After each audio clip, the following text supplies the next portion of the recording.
Spain, and the first race in Europe provided ample evidence that the rain in Spain falls mainly on the Jarama circuit.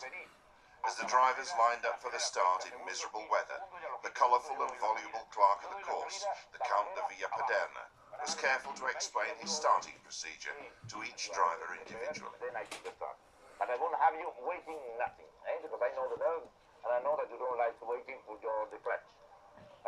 Be sure. And when they say 30 seconds, I will get up with my flag. I will have always my flag up. And then at 15 seconds, there are my orders, and I give it immediately, because I know how nervous you are. 15 seconds. After 15 seconds. As usual, the King of Spain was present at the race, and the Count and Jackie Stewart were his guides as he passed through the grid. Then the Count took over the show, unleashing Lauda and Peterson from the front row and 23 other drivers who would have to fight their way through a thick curtain of spray.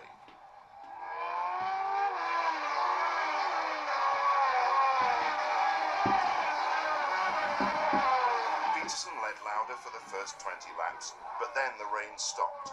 As the Count explained to a local reporter, this meant that the cars would have to change tyres.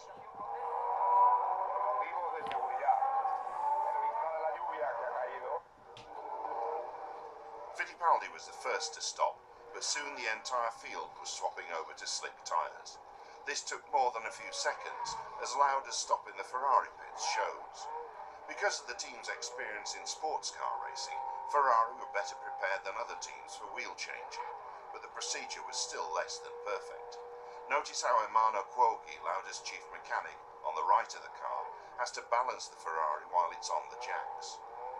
Looking back from the 8-second pit stops of today, the stops of 1974 look disorganised, chaotic even.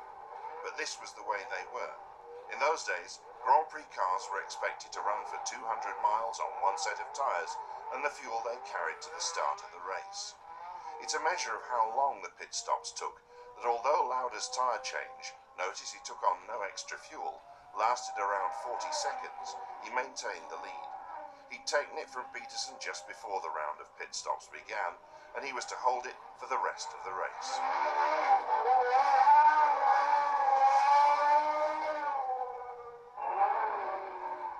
As the Count signalled 1 lap to go, Lauda was on his way to the first of 25 Grand Prix wins, and his teammate Regazzoni was in second place.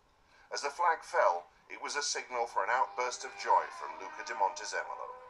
The 26-year-old lawyer had been managing the team since the beginning of the season, and his influence was being felt. 1973 had been a poor year for Ferrari. 1974 was looking much better.